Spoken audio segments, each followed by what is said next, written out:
And of course, the one thing I forgot completely just now. Hi, everybody. By the way, now that we're live, is I have to show these off.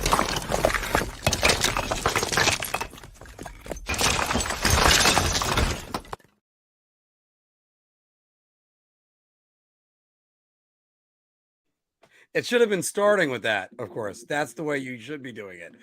Everybody, how you doing today? Welcome back to Big Apple Hockey. We will have all three of us on tonight. The band is finally back together, and that's exactly what we need to be doing.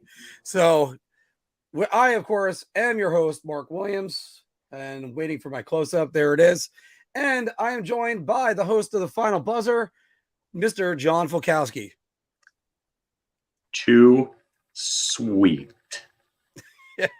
That was awesome yesterday, watching that game. And we have a lot that we're going to be covering today. Who is going to have more in their career? Jack Eichel for playoff goals or Mike Trout? Well, I'll leave you on that number in a moment. We're going to talk about the games that are happening tonight that are only going to be starting in just about half an hour. And, of course, the game that's starting tomorrow night, the New York Islanders and their season opener. But we begin with the game we love to talk about. A lot of us talked about it yesterday. The New York Rangers beating the Tampa Bay Lightning 3-1 last night. And, of course, you could see a full breakdown of that game watching the Final Buzzer with that man, Mr. John Filkowski. And also, if you need some 60-second reviews, you just need a little bit of a quick one, then I'm going to be trying to post 60-second reviews on Instagram, as well as trying to get some for the Islanders as well. But full breakdowns and conversation, that's the guy you talk to, because you're not going to find better ones than that on YouTube. So also check us out, BigAppleHockeyPodcast.com. Filk, let's go with last night. How big of a win or a statement is this game? Is this the first game of a Stanley Cup season for the New York Rangers, or is it just one game? I'm going to say yes to all that. And although I took the Rangers as a Stanley Cup pick, as a homer pick, but I'm just going to say yes because it's a statement, it's a win, it's a big win, and it's the start of what we all hope is a big Stanley Cup winning season for them. And as we already have people pointing out here, like Mike is saying, 64% face, 63.8%, I believe, on faceoffs last night was the actual number. But big wins on the faceoffs, leading to sustained offense. Rangers kept Tampa to the outside for the majority of the game. Not a lot of high danger chances against. Not a lot of scoring chances against in general. Not a lot of shots against in general either. Igor Shesterkin stopped 25 of 26 for a .963 save percentage last night. So I think he is the leader in save percentage as of right now. It's safe to say, probably.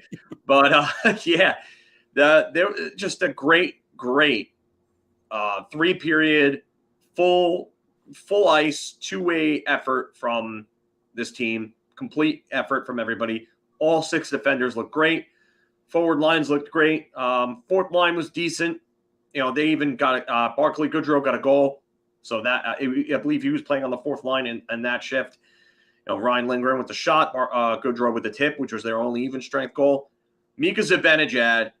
Can we call him Mika Zibanejad at this point? Because I think teams are going to have to start calling him Daddy, or we're going to have to get a Daddy home type gif or clip somewhere here, because Mika Zibanejad was daddy last night to Tampa Bay, and he put on a show and a half with that shorthanded dazzler and the power play rocket from his office, if you want to call it the Ovechkin spot, as it's been referred to in the past.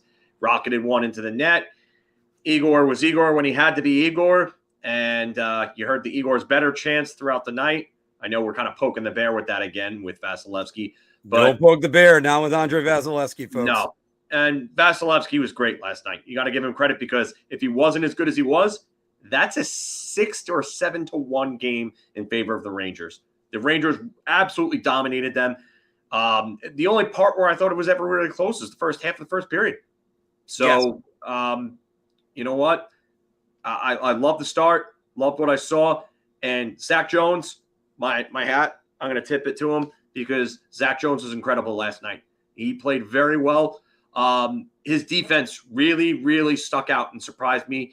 He made a couple of plays on guys like Nick Paul, got body position on him. And for a guy like Nick Paul's size, 6'3", 220 in that range, that's pretty impressive for Zach Jones. It kind of reminds you of another Ranger defenseman that's at the top of the pecking order there in New York, doesn't it? Mr. Adam Kind of does. He's a good skater like him. Yeah, I you know what? I think Jones is probably even a better skater than Fox. I just, you know what? If he starts picking up little things like that from Fox, you never know with Zach Jones. So, but great overall effort from everybody. Kids looked good even though they were separated. Keandre Miller, right where he left off. And Jacob Trouba, a real good first game for him as captain. So good to see Mika Zibanejad get the Broadway hat from Trouba, then give it back to him for his first game as the captain. So awesome to see his team's coming together. They look really good. Great start.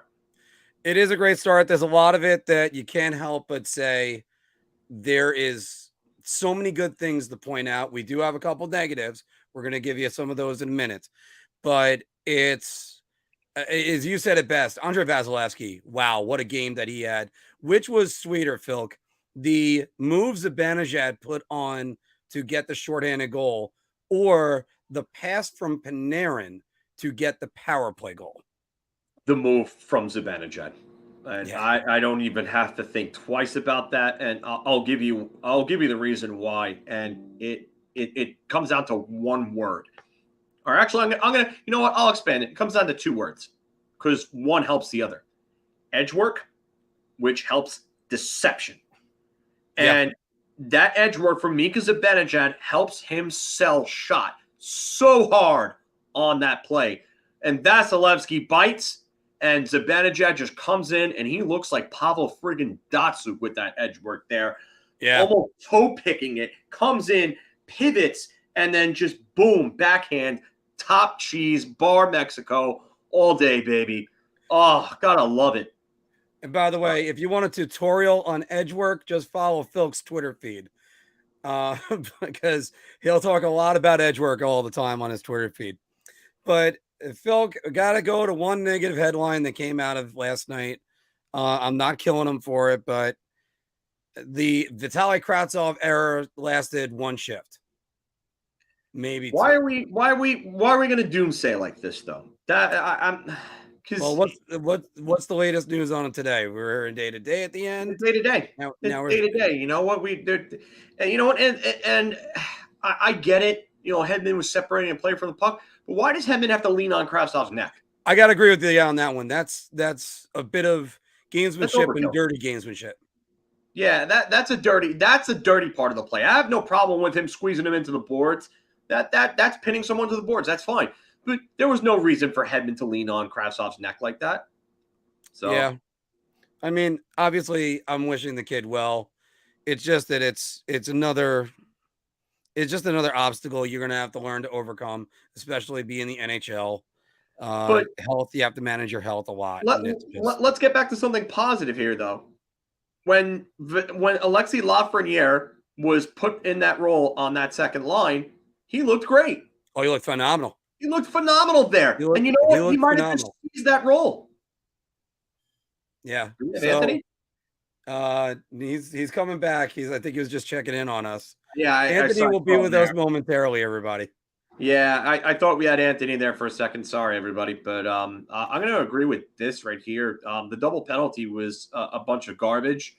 The Goudreau penalty was not a penalty. That was a terrible call. And then Stamkos, obviously, with that one-time rocket, you know, he had Shesterkin going the other way. 9 out of 10 goaltenders, 9 out of 10 times are not going to stop that shot. I'll say 99 out of 100. That is Steven Stamkos at his finest. And I have him as a fantasy hockey center, so I didn't mind about that myself. And now joining in the fray right now, Mr. Anthony LaRocco, and the hockey Triforce is back at 1. Triforce. Anthony, so last night, is that game for the New York Rangers their first of a Stanley Cup season or just one game? Your mic. Oh, hold on. I got it. They looked awesome, Mark, but it's just It's just one game, which is why your bar talk topic of the Golden Knights are back is just utterly ridiculous. It made me laugh. Well, that you got to save that for the bar talk.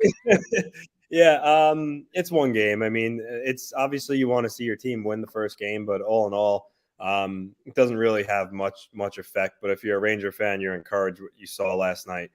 They looked good. They outplayed Tampa. I mean, they outshot them by almost double, right? The Shesterkin had 26. He faced 26 shots. The Rangers put on 30. I think it was 39-26. Yeah. Yeah. So yeah, they played a lot better than Tampa. They controlled really every facet of the game. But yeah, they look great. Zibanejad, he's starting off hot. Shorthanded goal too, which is nice to see. Special teams coming in play early here, but they, like I said, they really owned Tampa last night. And if you're a Tampa fan, I wouldn't read much into it. Your team's still going to be a hell of a hockey team, I think. But I mean, everything went well for the Rangers last night. And just Anthony, can you remind me one thing last year? Because two of us picked New York to make the Stanley Cup Finals last year. Different New York team is where I'm going to get at. And I believe they won their opener last year as well. So you can vouch. It is a long way to go. You need to do a lot more.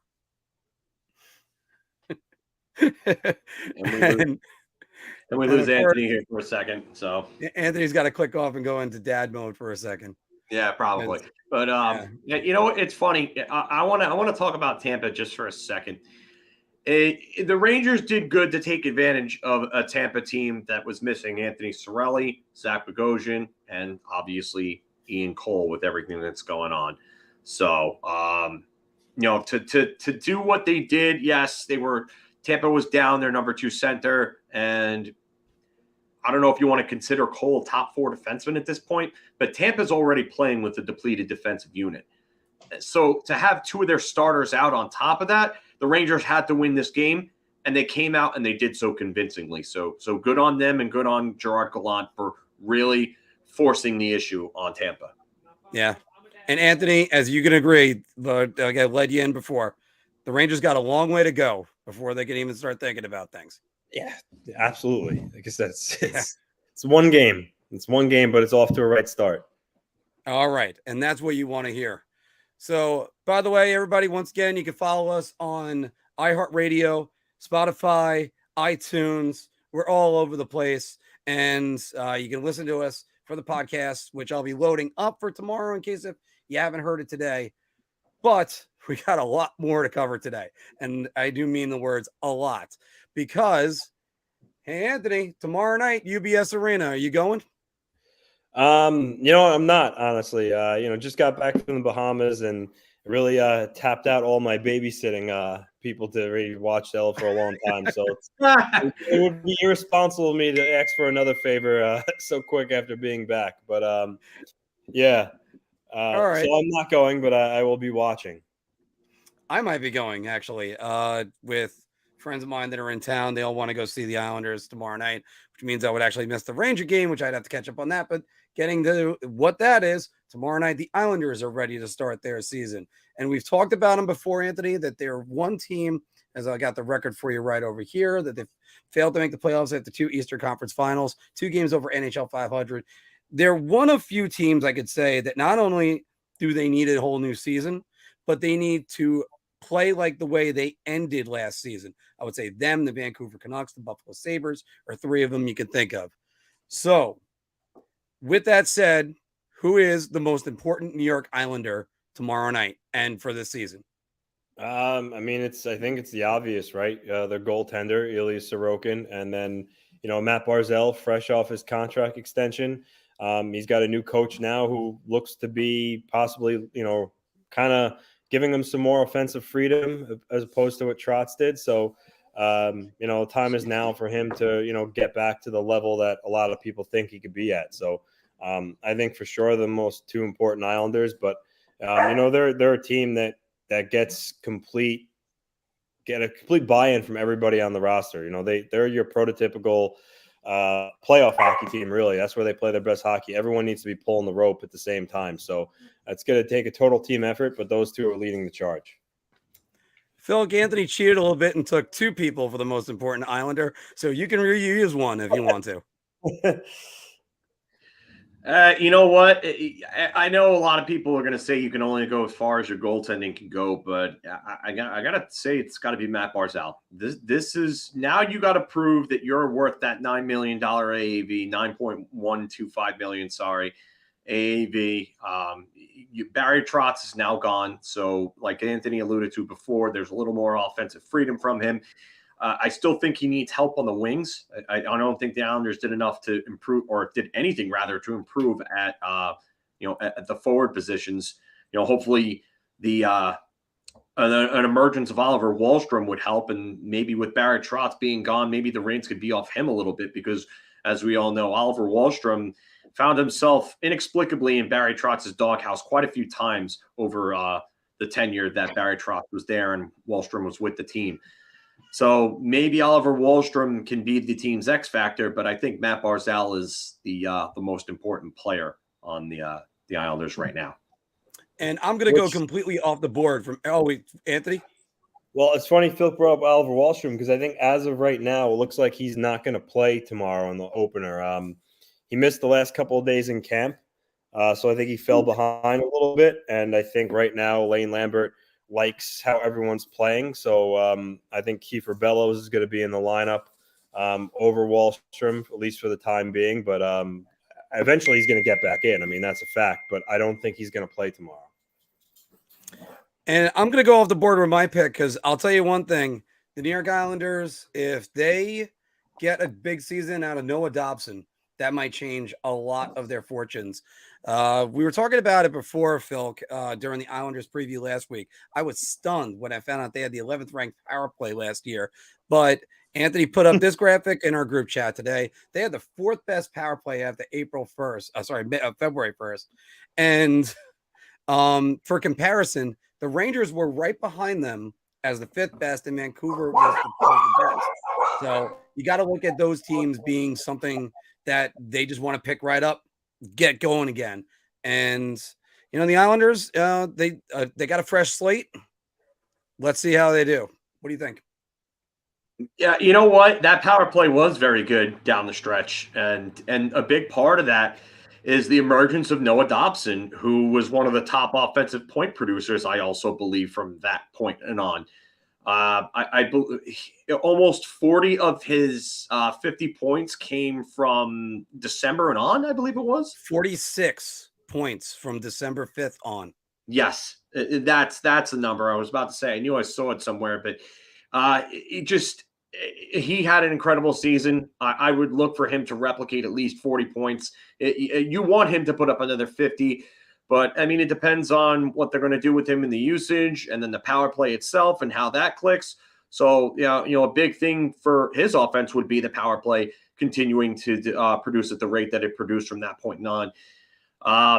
You wonder if Wahlstrom can come back and if Wahlstrom's finally going to get the time there, because he's the best shooter on the team. I don't care what anybody says. He's got the best shot on the team, hands down. Brock Nelson's probably a close second. But you want Oliver Wahlstrom there. You want him to develop. You want him to get the time and the offensive chances that he needs. Him being on the power play would be big. Your 2 best power play options, or 2 of your best 3, are probably going to be Wahlstrom and Dobson. So, if the Islanders, like I said, if they can continue to produce on the power play that way, you're going to get Vezina caliber goaltending from Ilya Sorokin. That's pretty much a given. I'm not even worried about that. The only thing you'd really be worried about is probably even strength offense from the Islanders, and then just adjusting to Lane Lambert. We've seen proteges of great coaches fail in locations. I'm not necessarily worried about Lambert. I still think he's a little bit of a wild card, though, because you do have to have a wait and see type of approach with him. I'm not saying he's Todd Reirden, who just fell flat on his face under Barry, after Barry Trotz left, but he's still got something to prove. So, that's probably my biggest X factor, is probably just how the team adjusts to Lambert's system and how he can push the buttons of the guys. Anthony, last word. Yeah, listen, I think, and we talked about this before, everything that went wrong for him last season did. And I think a lot of these guys just want to start afresh, forget everything that happened last year.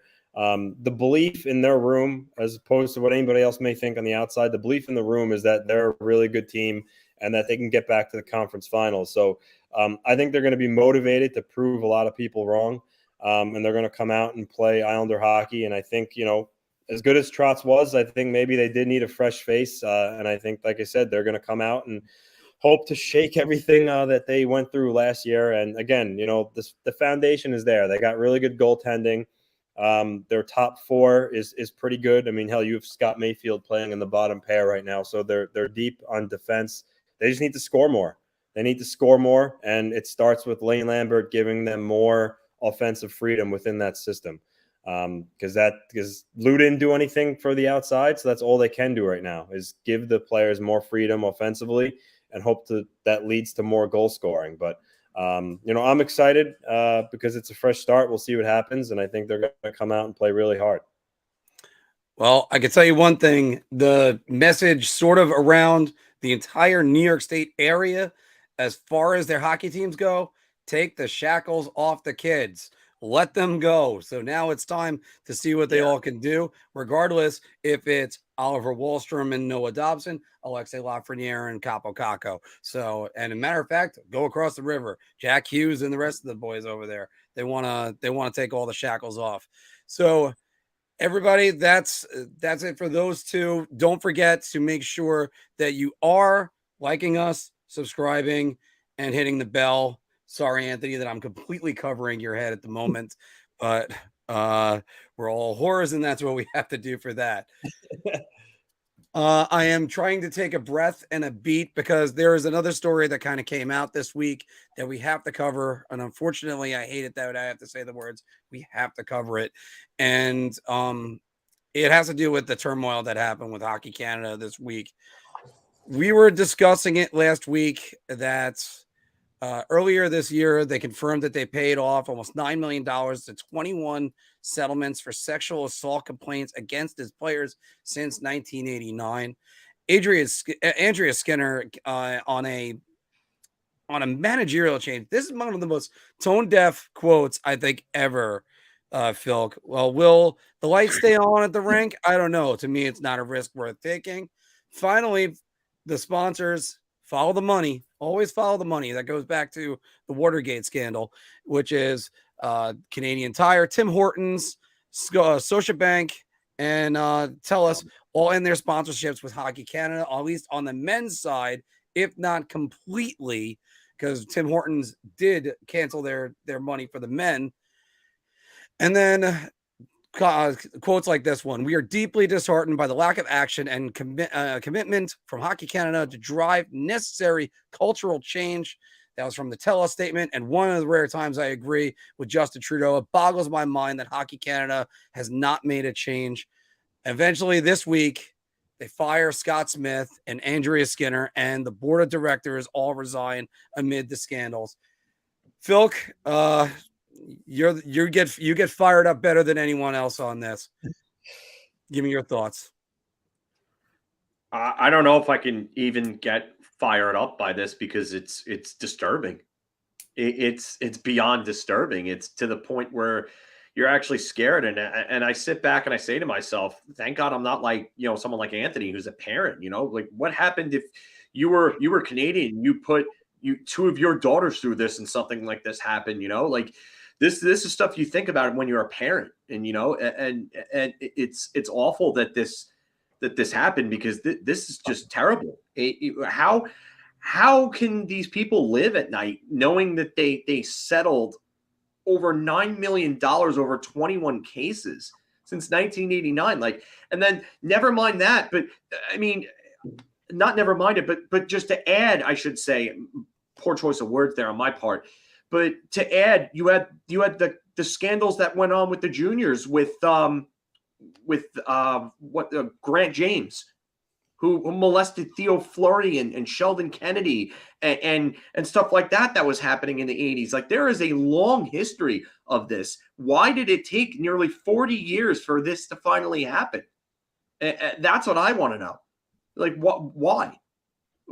And there's no sense to be made of it. It's just disgusting. And then Andrea Skinner, you're a woman in a woman's world. You have a chance to make a statement and come out and go against everything that's out there. These stigmas that apparently exist. That and you turned around and you delivered one of the most tone deaf quotes you could have ever delivered in the history of public relations. Like, what were you doing? Did you insert your head into your rear end and decide to go onto a microphone and say that? Because that's where your head was when you said that. It had to be. There's no other reason. There's no other explanation to it. So, I mean, this is just something that had to change. It had to happen. And you know what? It's disgusting that it took everybody pulling their plugs financially for it to actually happen. Because if that didn't happen, we'd still be in the same conundrum right now, and these people would still be in there, and they'd still have their cushy little jobs, sleeping in their big beds at night, not worrying about a thing, while these victims are out here dealing with the trauma of what they've dealt with for the last however many years that they've been affected from it. So sad, but you know what? Thank God that these people can now finally, be gone with, I would say the term rest in piss for all I care. Anthony, give me your opinion on this as I'm continuing to grind my teeth when my turn comes up. It's just the culture for far too long. We just protected these players and everything that's gone on. I remember reading the article on The Athletic. I don't know who was the writer that first put it out, about that after the World Juniors, they were at some gala and events that transpired, and all the players and what the poor young woman told her side of the story and said what happened, and how these players were just protected and swept under the rug. And you know what? It's ridiculous that these kids, because they were kids, or just they're treated like they're celebrities. They feel like they could do no wrong. I get it. You're proud. You won. You go out and you celebrate. But there's a fine line that you don't cross. And then when when you basically give them carte blanche to do anything they want, drink underage and go into bars and do all this, like I said, they think who they are. They think that they're, like I said, celebrities. They're untouchable. They think nothing can happen to them. And for so long, this type of stuff was just swept under the rug. Oh no, can't get it out. Let's buy you off. We'll give you X amount of dollars to just make this go away. I'm sorry, I gotta say something real quick. I hate to cut you off, but you guys have seen Varsity Blues, right? Yes. You remember the scene where Tweeter steals the cop car, and then they're in the restaurant and Kilmer's sitting there and the two cops are talking about it, and the old guys are talking about it and how, Tweeter went and exposed himself and whatnot. And Kilmer turns around and asks them all if there's a problem.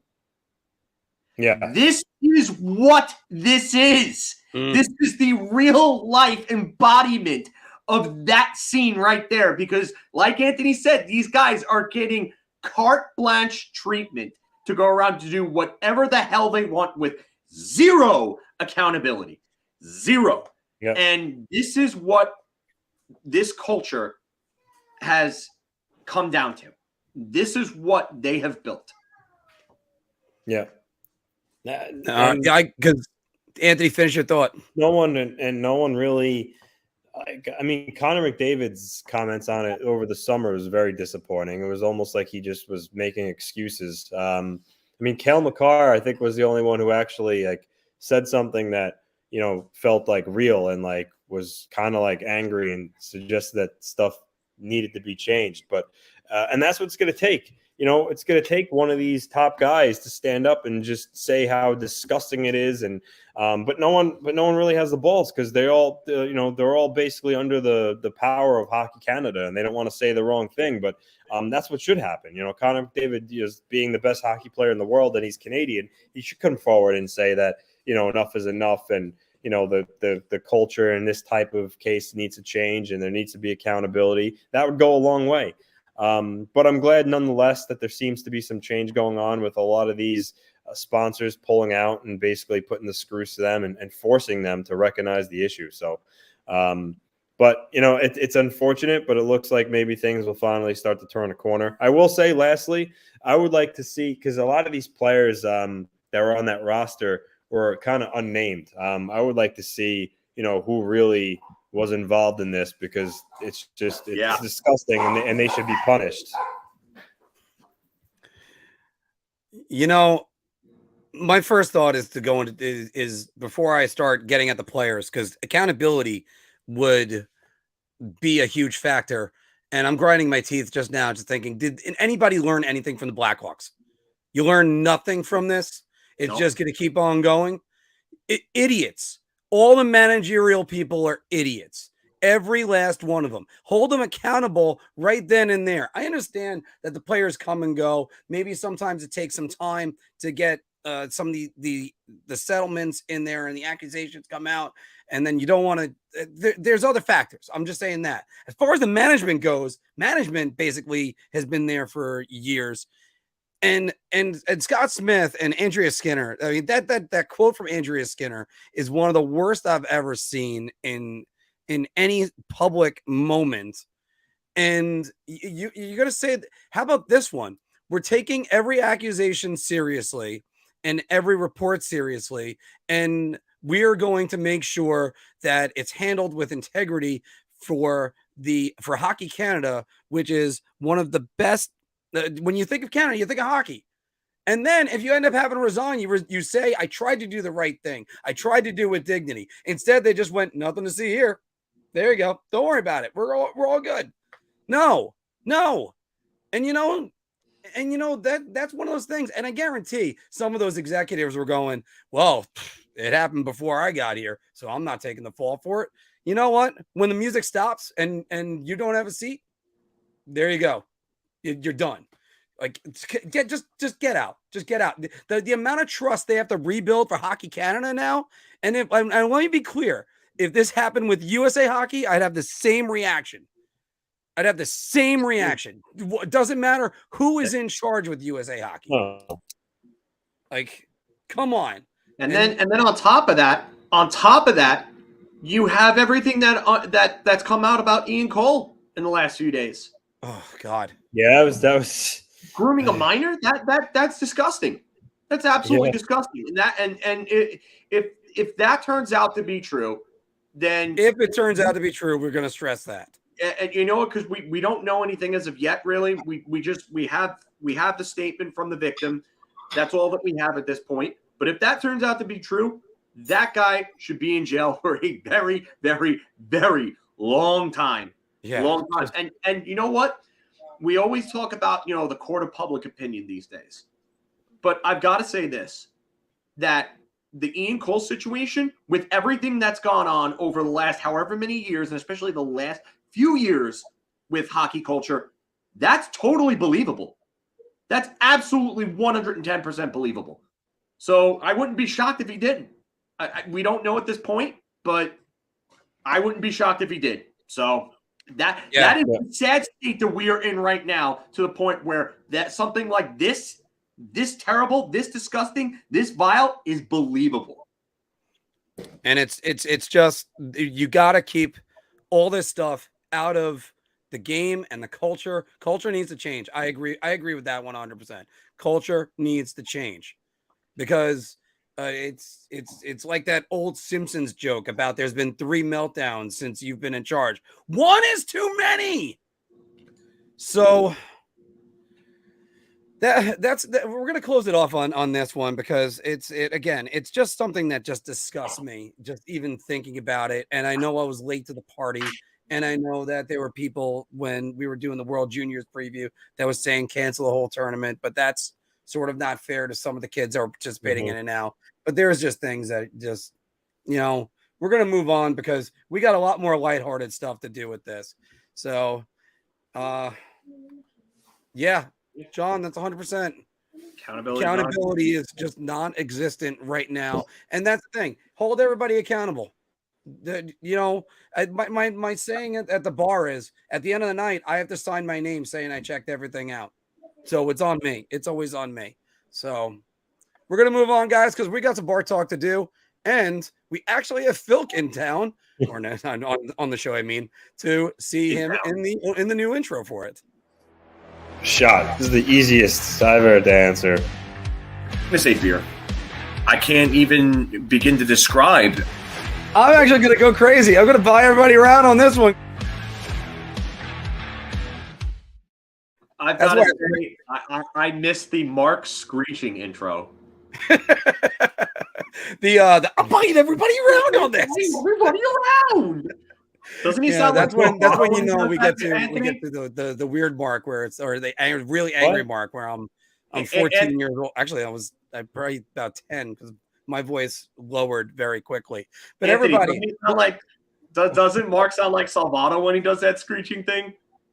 He does a little bit, yeah. All right, but everybody, welcome back to Big Apple Hockey's Bar Talk, where we're gauging our confidence on NHL topics based on our choice of drink. Are you so confident that you're going to buy everybody around? Are you so and you just want a beer? Or, oh my God, just give me a shot. I need a shot, something bad. And by the way, as I mentioned all the time, we still have some of the Big Apple Hockey trucker hats. You can get them in the eBay link that's on the bottom. I've been selling them person to person, so that's the reason why they're dwindling. Until get yours before we have to reorder more, and you have to wait. All right, Filk, last night, one of the big numbers every New York Ranger fan was looking at last night was 63% on faceoffs. The New York Rangers will continue to be a very good faceoff team. I'm gonna say beer. Because I think Vinny Trocheck will help that. I think Ryan Carpenter can help that. And I'm not sure about Mika Zibanejad. He's kind of like a 50% kind of guy in his career abouts, maybe a little higher or lower, give or take. Filipino actually had a real good night on them too. So I'm not ready to say round, but I am cautiously optimistic here. Beer. Anthony. I'll go beer too. I do agree. I think Carpenter will help, and obviously Trocheck is a strong centerman, so he'll help too. And listen, face-offs we always talk about. It's pretty underrated. I think on the one goal, who was it that got beat clean in the circle, and then he sent over the one-timer to Stamkos, and they scored. So this goes winning face-offs is a big part of hockey. So, but yeah, I think beer. I think they have a lot of guys in place to be a pretty good face-off team. Number one metric is always possession. They talk about possession all the time. Face-offs equal possession. How many times have you guys, just even playing hockey in the years you've played, you just went, you lost the draw. The next thing you knew, it was in the back of the net. I mean, I used to score on draws. Now, granted, that was 18 when I did that, so I was much more talented back then. So I'm buying everybody a shot on that, or buying around, because they need to be. You want to be a great team, get better at faceoffs. You can't be, and the worst part about running all these, I never had a chance to put this guy run up. Can't be 24th in the league like they were last year. So, Anthony, Pierre LeBrun says Patrick Kane could end up with the Rangers and the Islanders. The Islanders should stay away from Patrick Kane. Yeah, it caused a little bit of stir with Isles fans after that one. Devil's advocate here. I mean, listen, if you can get Patrick Kane, that's great. But I'm gonna say round, only because he's still playing at an elite level. But he's 34 years old. He's a pending UFA, and the Blackhawks are still gonna want a lot for him. And as an Islander for their organization, do you really want to give up Ratu in a deal for Patrick Kane when there's no guarantee, he would stay beyond the year? They're not going to get a play like Noah Dobson or, Alexis Lafreniere for Kane, but he's still not going to come cheap either. And I'm not sure I really have the appetite to give up Ratu or William Dufour. So as much as I would want him, and I'd still be happy if they got him, I would also say be weary of acquiring Patrick Kane. Filk. I'm going to say beer. The reason why is because where are the Islanders when the trade deadline comes around? Are they a real good team that looks like they need one last piece to put them over the top? Or are they a team that's on the playoff bubble where you think maybe they can win a round or something like that? Would it be worth it for them at that point to give up that much for a guy like Kane? I'm not exactly sure. So, and you know what? I got 10 seconds to say this. If you can get him, go get him. And the Islanders are going to be one of the teams that can actually fit him under the salary cap. So I'm going to say beer on that, although I can see all the negative sides on that, because that means the Islanders don't have to give up nearly as much. So everybody, let's go back to the next one. They play, I believe right now they're starting up. The Washington Capitals are more likely to make the playoffs or to miss the playoffs than the Boston Bruins. Sorry, Anthony. I'm gonna say shot. I'm not really a fan of Boston. Marchand's out, Grizzlick's out. I believe McAvoy's out too. They brought back an aging Krejci. Yeah, they still have Pasternak, who's really good. Bergeron is still going to be Patrice Bergeron. And I mean, Swayman, Ullmark, and goal, their overall depth. I'm not in love with Taylor Hall, Craig Smith. I think Boston's more likely to miss the playoffs than the Capitals. Filk. I think Boston is more likely to miss the playoffs than Washington. So I'm going to say shot on this. I think Washington still has a real good amount of firepower to work with. I don't like either team's situation in net. I don't think Swayman's really that good. I don't think Ullmark is really that good either. I think they're the lower end of starting caliber goaltenders. And I think there's a goaltending controversy in Boston that still needs to be figured out before Boston even tries to do anything. But you're missing McAvoy. You're missing Marchand. Krejci comes back, but what are we getting from Krejci, who's been out of the NHL? Bergeron is a year older. And for me, my biggest concern is that I can point to several great hockey players over the years and say that they all started declining at the age of 37. Is this going to happen with Patrice Bergeron as well? So I'm going with Washington here. I'm going to go with shot. Be quick about it as well, because you guys took up all the time. It's I told you to reset the timer because it was 10 seconds in. You see me put on the timer right now. All right, so I'm gonna have to do that too. But no, I'm gonna do that anyway. But I have to go with the fact that Washington right now, they're on year 3 of Peter Laviolette. They're you got it right. Yeah, I've been practicing.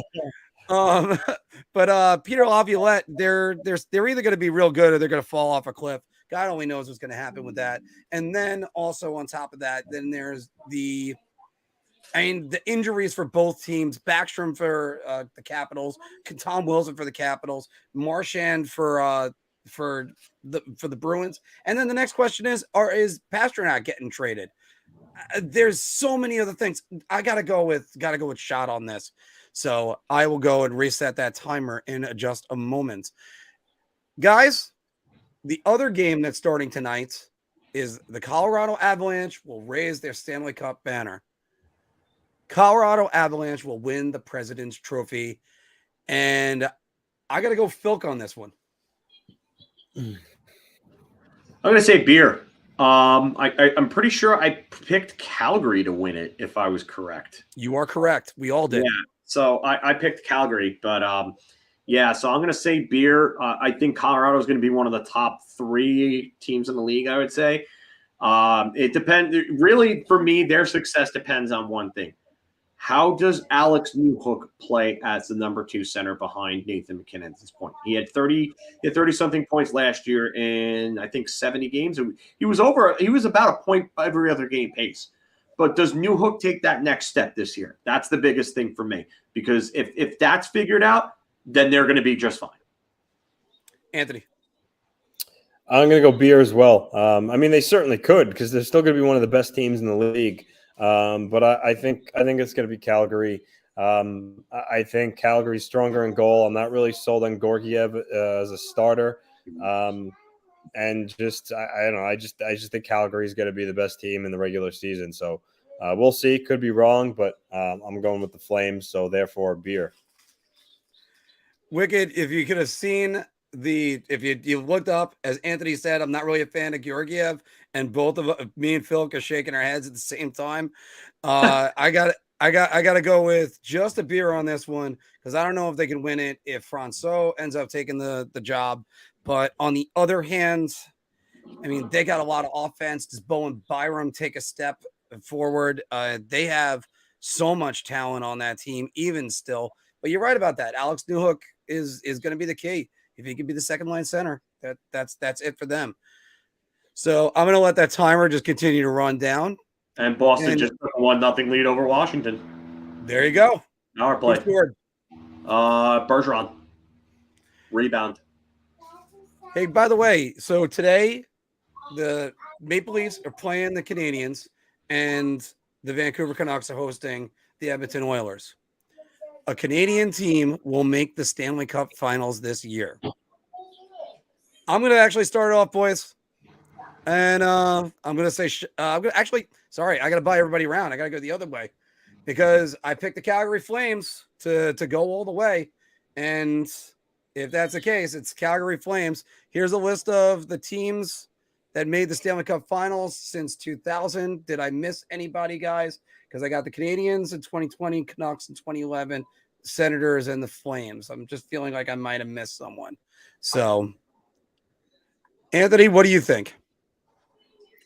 Yeah, I mean, I got to go round, right? I picked the Flames. So he makes it easy. Calgary, I really like them. I really like their makeup of the team. I think they could have easily just folded and went home after losing, Gaudreau and then finding out Tkachuk wanted out, but they didn't. And on top of that, you signed Nazem Kadri. I like them, and I think round they're going to go to Stanley Cup Finals. And Filk, what do you think? Well, that was my prediction too. Calgary was going to the Stanley Cup Finals, so I think Calgary is going to make it. I just think they are arguably the most balanced team in the NHL right now. They have a ton of talent. They've got two really good, reliable centers in Kadri and Lindholm. I think Dylan Dubé is going to step up because he's going to be put into a top 6 role this year with Johnny Gaudreau leaving. Obviously, Huberdeau was traded for Tkachuk, so you're replacing one elite winger with another elite winger in a trade. So that's almost like a lateral move, but you're losing Johnny Gaudreau, who's an elite winger himself. And I think Dylan Dubé and Andrew Mangiapane can help make up for the loss of that. So I love Calgary. I love adding Weegar on defense. I think that's a huge addition for them. And Jacob Markstrom was a Vezina finalist last year. So you got a great goaltender in there as well. And I think they're just from head to toe, they're just so well balanced. Guys, there was a hell of a third period last night between the LA Kings and the Las Vegas Golden Knights. What a game that was. That was a great game, and then just amazing how it ended. Last-minute goal by Mark Stone. So, actually, I had it right there for you. That was So it was alluded to by the man in the bottom box down there. But, Anthony, the Las Vegas Golden Knights are back. Shot. It's one game. They played obviously really well. Mark Stone's healthy, so that could go a long way with having them be upper echelon again. But it's one game, Mark, and Logan Thompson is their goaltender right now with Leonard out for the year. I'm still not really sure on him. And their overall depth. I mean, you got Marchessault, you got Stone, you got Eichel, but I'm not really sold on Amadio and Stevenson and some of the other pieces they got there at the forward position. Ridiculous question, Mark. Might not even make the playoffs. We'll see, but it's a shot. All right, Filk. You know what? I'm going to say beer. I seem like such a middle of a meh kind of guy. I don't want to say round or anything like that, but I'm going to say beer because I love Bruce Cassidy as a coach. I really do. They are missing some guys right now, and that's a big win for them last night because they're missing Robin Leonard. Nolan Patrick's probably out for the year. Maybe even his career might even be over for all we know. But they've still got a good roster. You added Phil Kessel. Phil Kessel looked good. One of the things that the crew was saying last night in that game was that was a very, very high-paced game. And Vegas has a ton of speed. And you know what? Pacioretty wasn't slow, but he wasn't a burner. Phil Kessel's a great skater. I think he's going to fit right in. You got a full year of Jack Eichel now, who's finally adjusted to his new settings, and he's healthy and new body. Yeah, they're going to be a force to be reckoned with, I think, Vegas. So I do think that they're back, but I'm not going to say round. I'm just going to say beer. First off, by the way, let's all marvel that Anthony was able to meticulously in detail answer the question and father at the same time without even skipping a beat. You learn the skill over the years. Oh my God. Fortunately, Anthony, I'm not buying into the hype, but I like Bruce Cassidy, so it is just a beer. So it's not. I'm not going crazy. I'm not saying anything else because also Vegas' other problem was injuries last year, so they all have to stay healthy. And their other problem is the salary cap too. They got to manage that. Well, so they're not going to have to. They've got LTIR being used between Shea Weber, and then you got Robin Leonard and Nolan Patrick right now. So they'll have space regardless when those guys come back. Minus Weber, obviously. All right. And we mentioned that the Golden Knights won last night and that the player that scored last night, Mr. Jack Eichel, we've had a lot of conversations when it happened with him. So Jack Eichel will finish with more playoff goals than Mike Trout will finish with playoff hits. And currently, this is the ticker. Filk, I would love to hear one. I am buying everybody around, and I don't ever want to hear anybody talk about Shohei Ohtani for MVP ever again, or at least for this season, I should say, with the way that Aaron Judge hit. So, Mike Trout ain't making the playoffs again because the Angels are just atrocious, poorly ran, poorly constructed, and Jack Eichel will finish with more playoff goals. Anthony. So I think I said this before. I don't follow baseball that closely enough to really know. I mean, I know Mike Trout's obviously a very good player. He makes a lot of money, and he's been one of the better players in the league over the last little while here. But it's hard for me to say. But I will say this in regards to the hockey part of it. Vegas isn't a guarantee to be in the playoffs. I'm sure they'll be close and they might even make it, but there's no guarantee they do make it. The Western Conference has some pretty strong teams right now. So I'll go with beer. I am in amazement that I could even ask this question. I watched it yesterday. I saw the tweet that said Jared Kelenic right now has got more playoff hits than Mike Trout does. And I'm just going, are you kidding? Like, this is one of the best baseball players totally around. You can't get him in the playoffs. That's totally believable. Yeah, but I mean, yeah, it's unfortunately I have to say just a beer because Jack Eichel can't get in the playoffs. Even when Jack Eichel is the best player on his team and everything's going well, it's just he just can't seem to get his team into the playoffs, and that's frustrating enough just to think about. And I don't know. I'd be at wit's end if I was him. I wouldn't know what to do. Hey.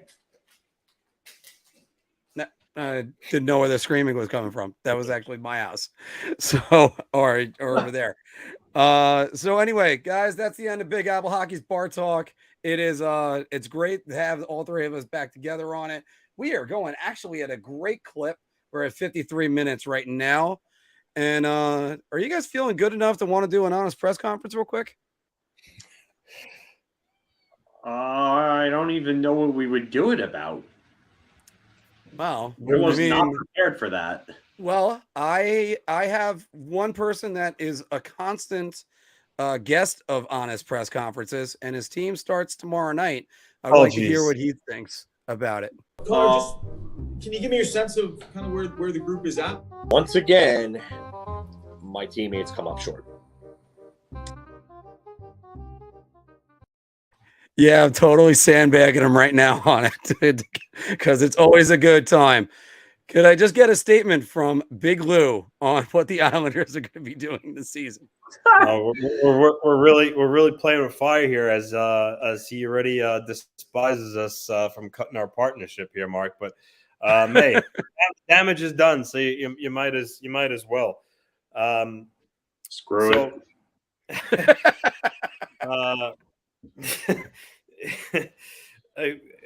So, Mark, I'm only agreeing to come on your show just to disparage you, because as you know, I already killed your partnership that you guys had with Alexander Romanov.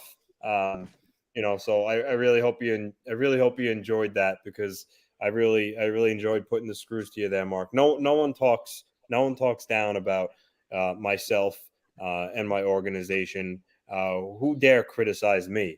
Everyone knows I'm the best GM of all time, and that I have some ties with certain Italian people. Not going to say the name of it or whatnot, but and you know what happens when you cross me, Mark. So I'm just letting you know that I still have my eye on you, and you'll never work with Alexander Romanov.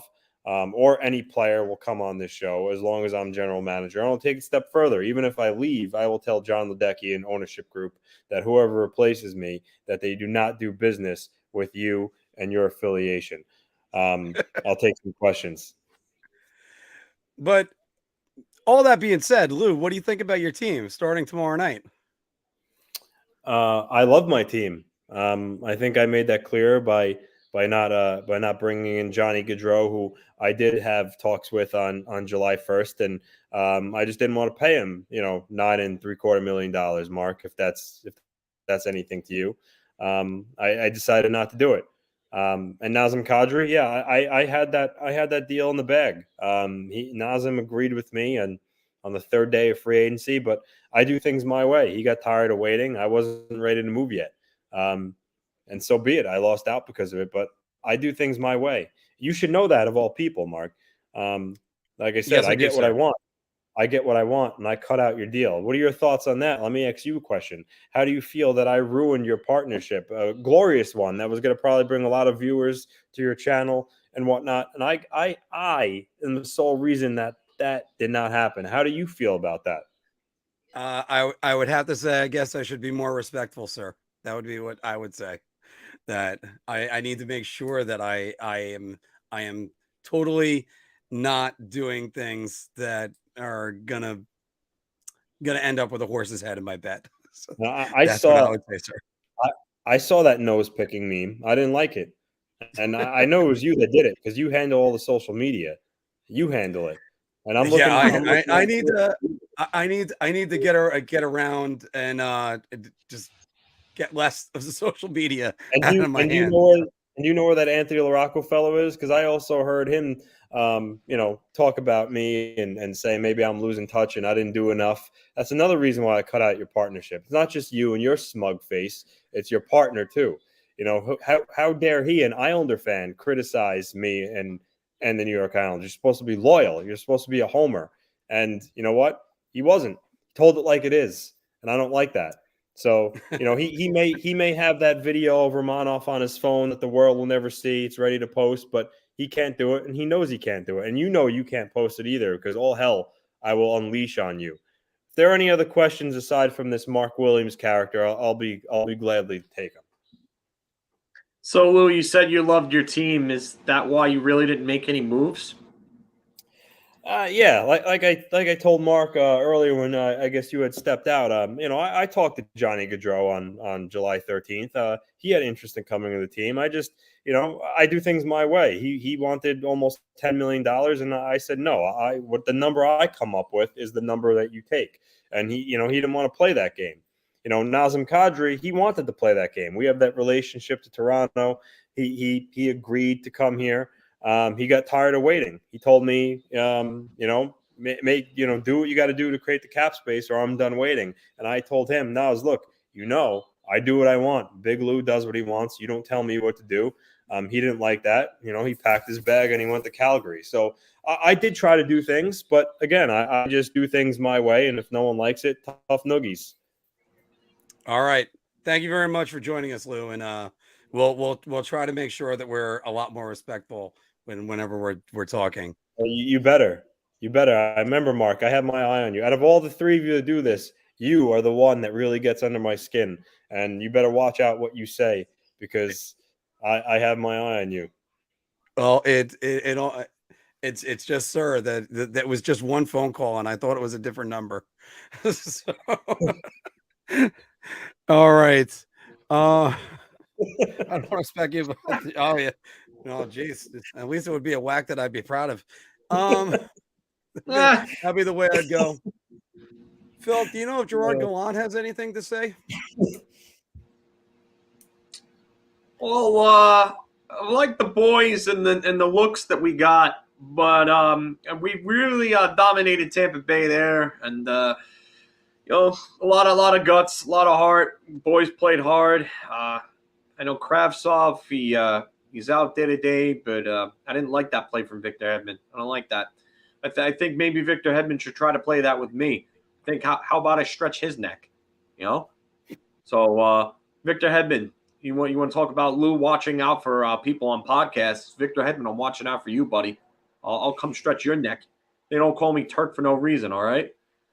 So, but yeah, the boys looking good. I got my swole on at the gym the other day. I'm benching probably about 350, no problem, no sweat. So, pretty scary looking dad, right? That's what I aim for over here. But I got this guy over here asking me about Lane Lambert. I think Lane's going to do all right with the Islanders. I think he's a good coach. I think he's a good guy. He's a good friend of mine. I think if anybody ever tried to mess with him, I think I'd go stretch their neck too. So, but Lane, I don't want you to do any good against me. That's it. Love you, but when it comes to facing you, I'm taking you out, I'm taking your team out too, and not to dinner, to the trash. So, but yeah. So Vitaly Kravtsov, I got no update on him other than day to day. My favorite Dryden Hunt would probably be in the lineup. I mean, we know how much I love Dryden Hunt. I love players who give it their all, skate their tails off. So Dryden Hunt will probably be in the lineup. And yeah, I got this guy over here saying that I trained in the Hart Dungeon. I'm familiar with the Harts, Stu Hart, Bret Hart, Owen Hart. Yeah, I'm familiar with all of them. I dabbled in the dungeon a little bit there. So yeah. But the boys are ready. We got some revenge on Tampa, even though I'd rather take that series win than have been in the Stanley Cup Finals. But you know what? We'll take beating their ass for a game to start off the season. Mika Zibanejad looks like he's got some pep to his step. I like that. And I'm gonna take this one last question here from some of the audience. But I like the fact that Patrick Nemeth is no longer on this team. I think he should have been fired into the sun out of a cannon. So I like that. He's gone. I like Zach Jones. I like the way Zach Jones played, and that's a wrap for that. Either you two have any questions? Anthony, do you have any questions for him? Yes. So Gerard, I know you're probably starting to move past this because the season started and this deal already took place. But what were your thoughts on what went down with Nils Lundkvist and him requesting out and trading a young defenseman that had a lot of promise? And do you feel anybody a little bit responsible maybe of him not getting a job on your roster full time at any point?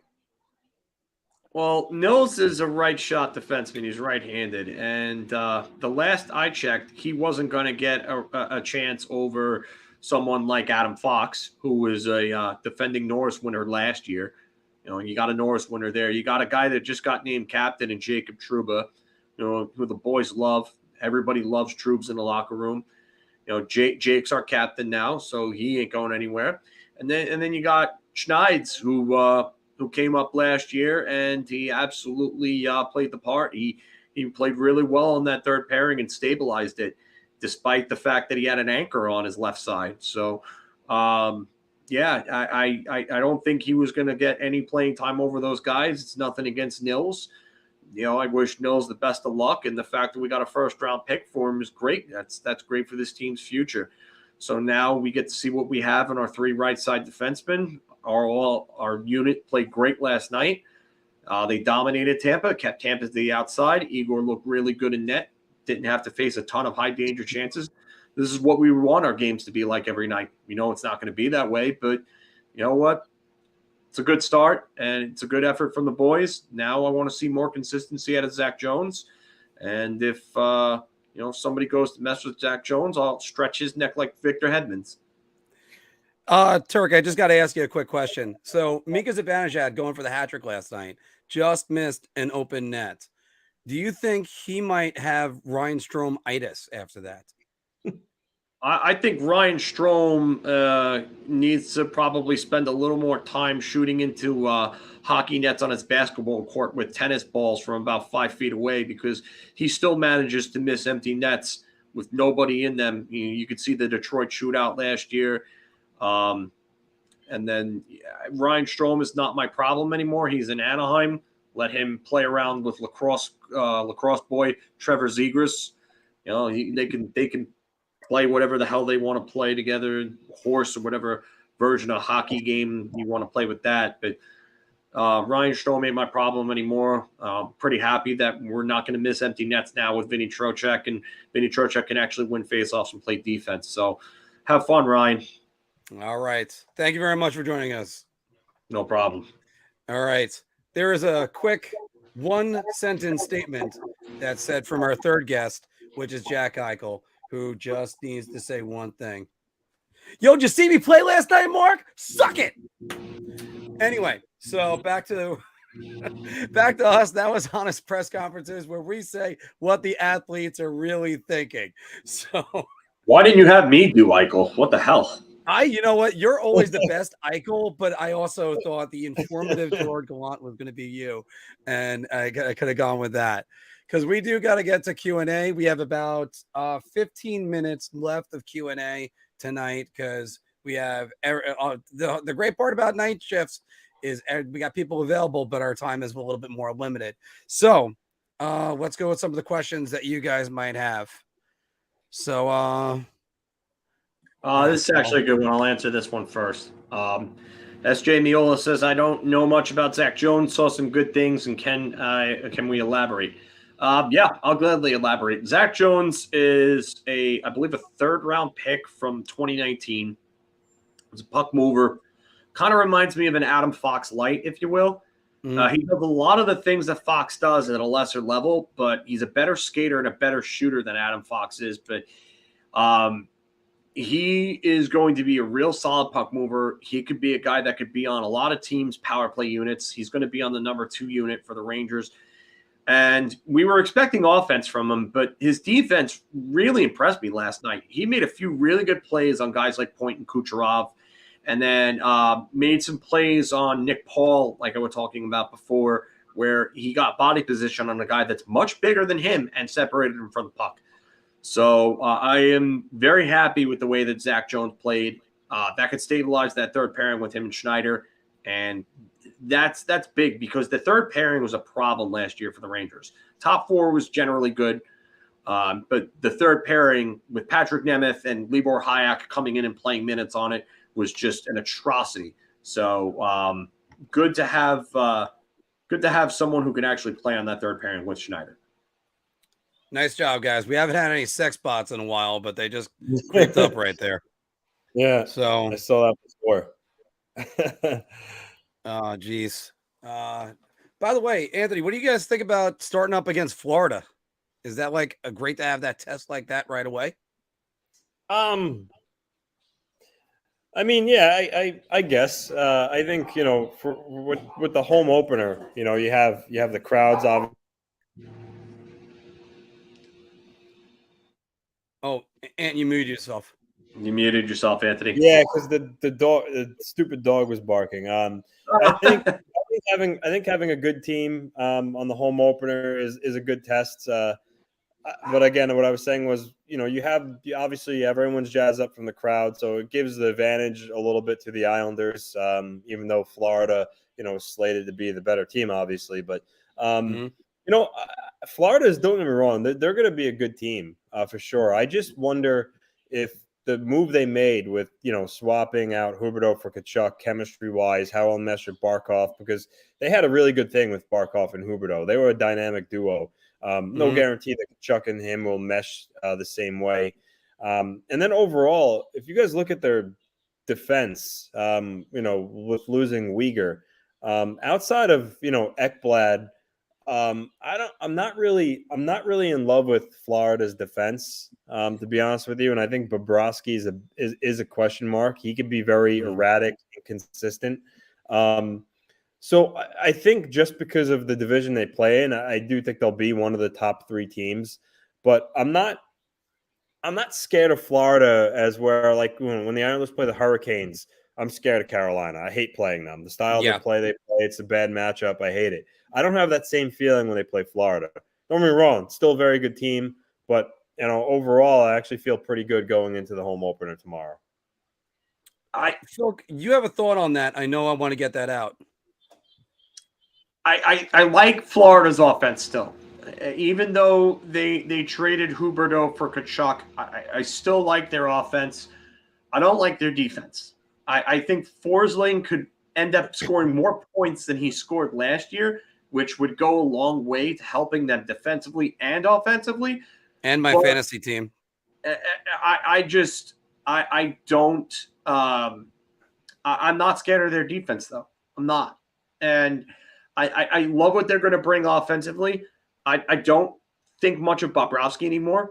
I mean, he's been in Florida for a little bit, and he hasn't really looked anywhere close to that Vezina caliber goaltender this entire time. Spencer Knight's the future. I get it. But I'm with Anthony here. I'm not scared of them. And I think Toronto's going to win that division. I think they're going to win that division pretty handily. What they do in the playoffs is another story. But I don't see it with Florida anymore.